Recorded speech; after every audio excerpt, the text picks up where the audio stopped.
¿Alguna vez te has preguntado, qué es lo peor que el ser humano puede hacerle a otro cuando cree que nadie lo está mirando? Hoy no hablaremos de un mito urbano, ni de una leyenda creada para asustar. Lo que estás a punto de escuchar sucedió realmente y fue tan cruel, tan inhumano que durante décadas el mundo fingió que no había pasado. Bienvenido a la historia prohibida de la Unidad 731, el lugar donde la ciencia dejó de ser conocimiento y se convirtió en tortura. El año era 1936. El Japón imperial buscaba expandirse sobre Asia. Manchuria, una región fría, vasta y silenciosa al norte de China, se convirtió en su campo de pruebas. Entre los pueblos arrasados por la guerra, surgió un complejo de edificios rodeado de alambre de púas, torres de vigilancia y humo constante. Los aldeanos lo llamaban con miedo, el campo de la muerte de Pingfang, pero oficialmente tenía un nombre más elegante: Unidad 731, el lugar donde la ciencia dejó de ser conocimiento y se convirtió en tortura. En apariencia, era un centro de investigación para la prevención de epidemias, una fachada perfecta. Detrás de esos muros, los científicos decían estudiar enfermedades, vacunas, resistencia humana, pero dentro se gestaba un infierno que ni los campos de concentración nazis podrían imaginar. El hombre detrás del proyecto era el teniente general Shiro Ishii, un médico militar brillante, ambicioso y completamente carente de compasión. Shiro Ishii creía que Japón debía dominar el mundo y que para lograrlo necesitaban entender hasta dónde podía resistir el cuerpo humano. Quería crear un ejército inmune, invencible, capaz de soportar cualquier guerra biológica. Su obsesión lo llevó a convencer al alto mando imperial de financiar su laboratorio personal. Les prometió que sus experimentos salvarían miles de vidas japonesas. Lo que no dijo fue cuántas otras destruiría. En los documentos oficiales, a los prisioneros se les llamaba marutas, una palabra que significa troncos, porque para Ishii y sus científicos, los humanos no eran más que trozos de carne para estudiar. Los primeros en llegar fueron campesinos chinos acusados de colaborar con rebeldes. Pero pronto el hambre de información creció. Prisioneros soviéticos, coreanos, incluso mujeres y niños fueron enviados a la Unidad 731. Nadie salía de allí, y nadie fuera de esos muros sabía exactamente qué pasaba dentro. Los marutas eran llevados a salas frías sin ventanas. Los amarraban a una camilla metálica y los rodeaban hombres de bata blanca. No había anestesia, no había piedad. Los científicos abrían sus cuerpos mientras aún respiraban. Querían ver el interior de un cuerpo humano vivo. Querían medir el latido de un corazón mientras lo sostenían entre sus manos. Y todo Se registraba en notas clínicas meticulosas: temperatura corporal, color de la piel, reacción a la hemorragia. Datos, números, precisión. El horror convertido en estadística. Pero eso era solo el comienzo. Shiro Ishii creía que el cuerpo humano era una máquina que podía desarmarse pieza por pieza, y su ambición no conocía límites. Algunos prisioneros eran infectados con peste bubónica, otros con cólera, antrax o tifus. Los dejaban agonizar durante días para observar el progreso de la enfermedad. A veces les abrían el abdomen solo para mirar cómo los órganos se deterioraban.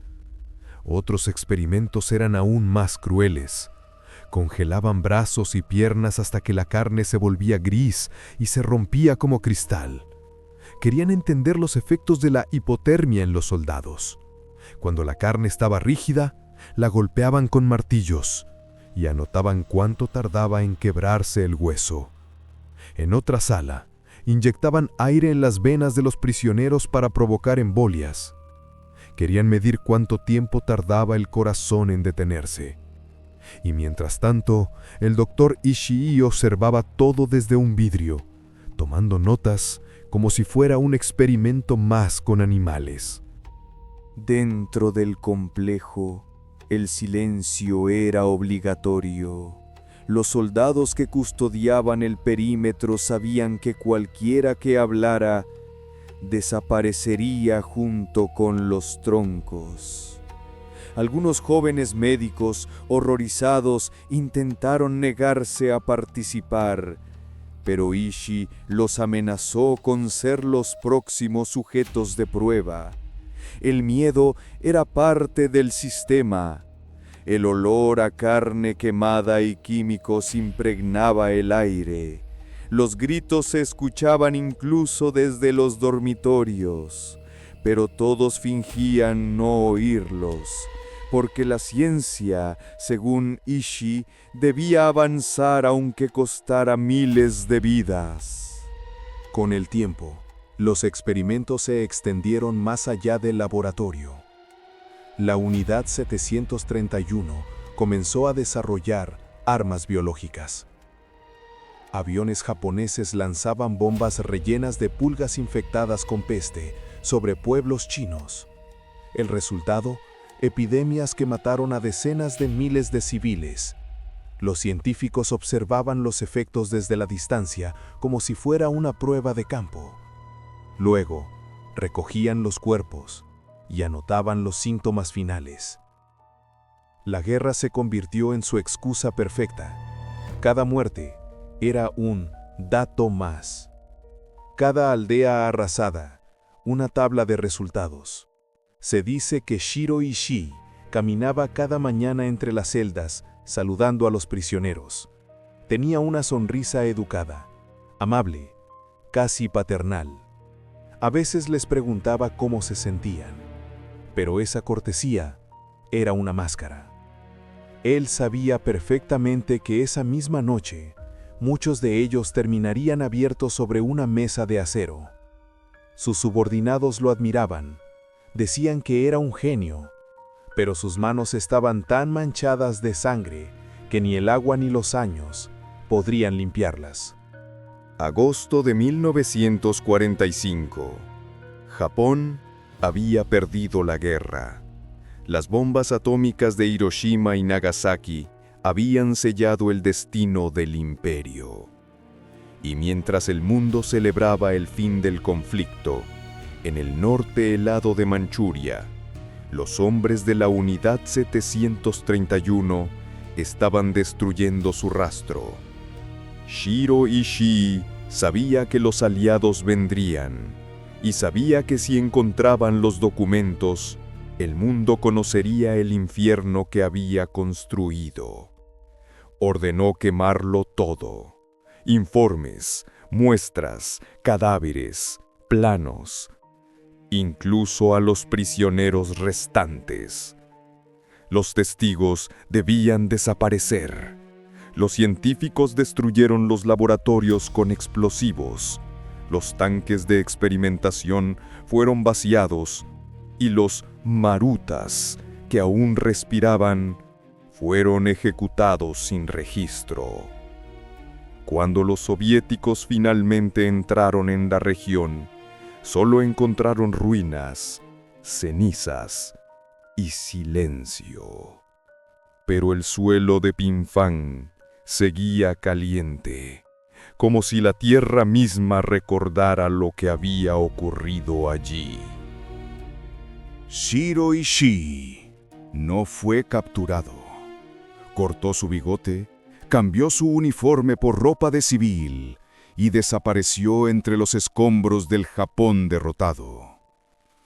Durante meses se ocultó, temiendo que los soviéticos o los estadounidenses lo hallaran.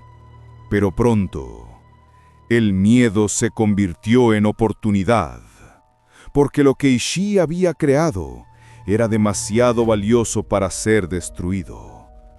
Sus datos, sus experimentos, sus resultados eran el santo grial de la guerra biológica. Y Estados Unidos lo sabía.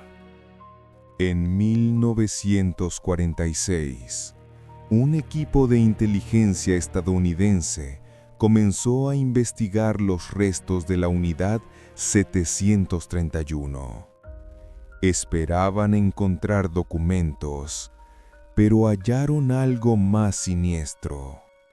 Rumores, testimonios de prisioneros liberados y médicos que hablaban demasiado. Los agentes siguieron el rastro hasta el propio Shiro Ishii. Lo interrogaron. Le preguntaron por las enfermedades, las armas biológicas, los métodos, y lo que escucharon los dejó en silencio. Ishii les ofreció todo: los resultados de sus experimentos humanos, los cultivos de virus, los planos de bombas neológicas, a cambio de una sola cosa: inmunidad total.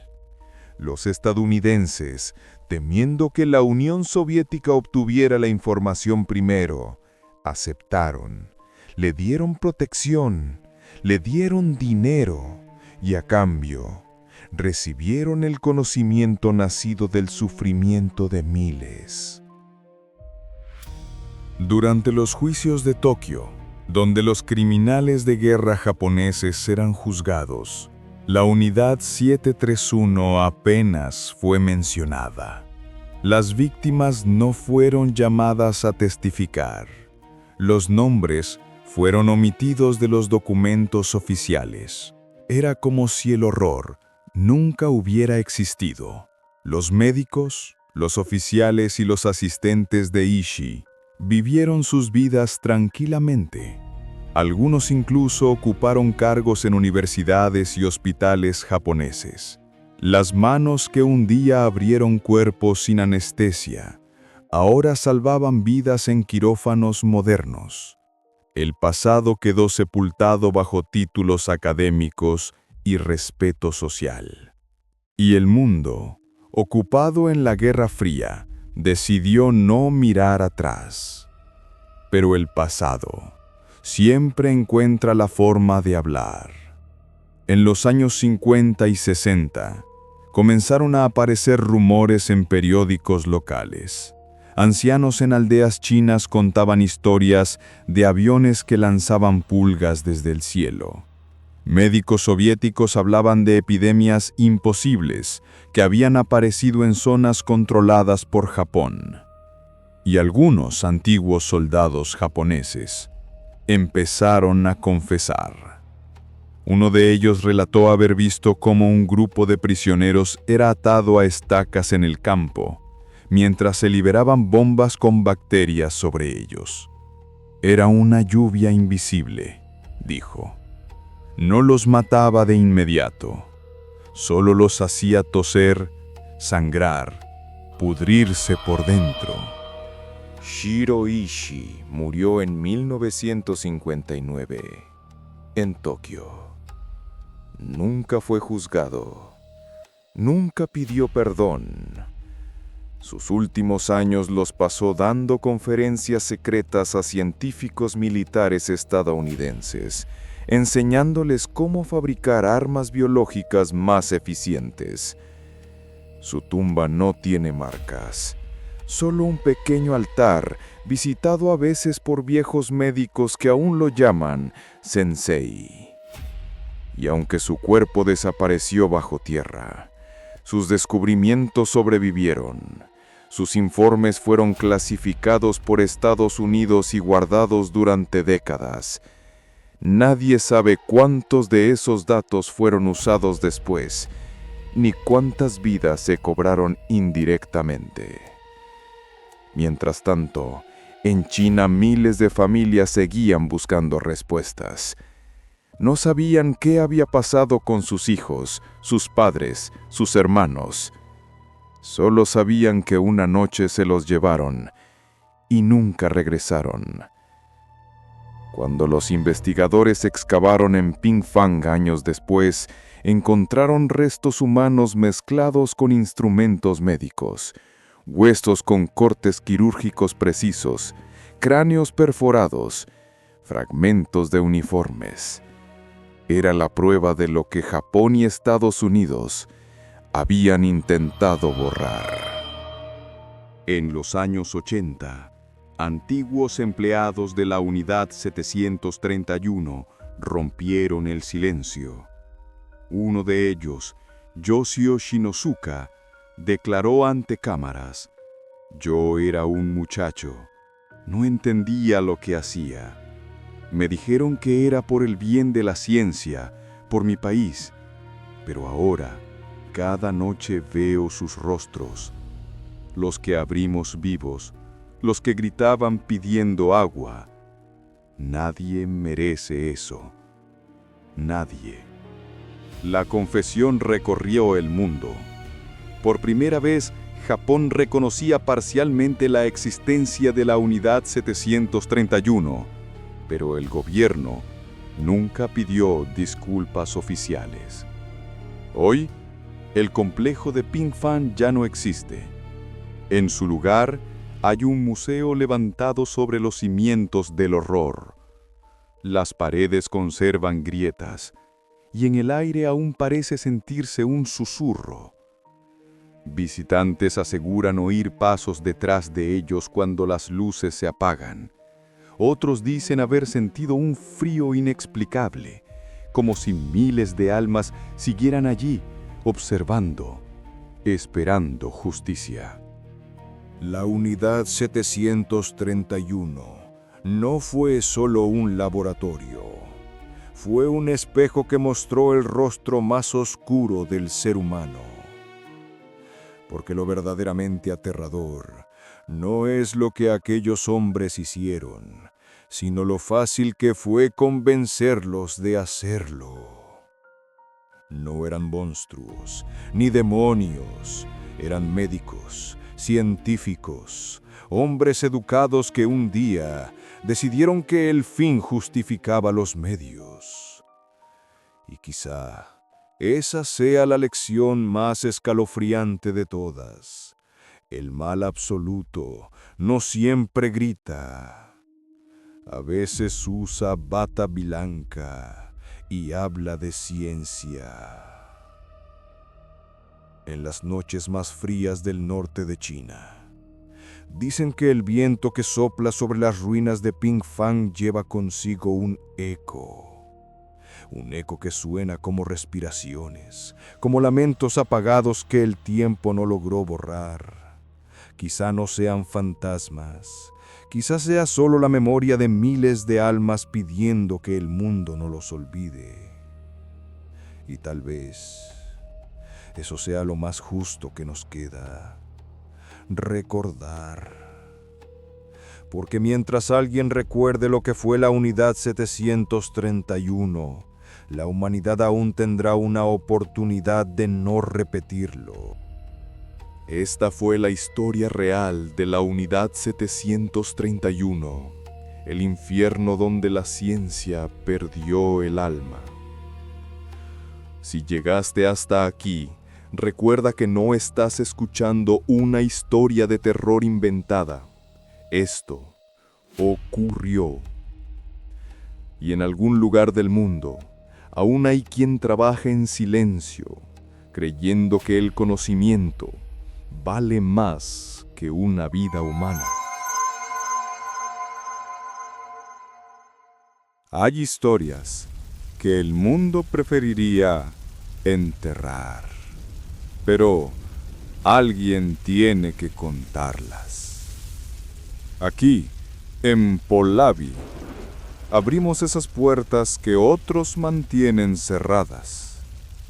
Si te atreves a seguir escuchando lo que nadie más se atreve a contar, suscríbete, activa la campana y acompáñame en el próximo relato prohibido. Porque mientras el mundo duerme, yo sigo buscando la verdad que nadie quiere oír.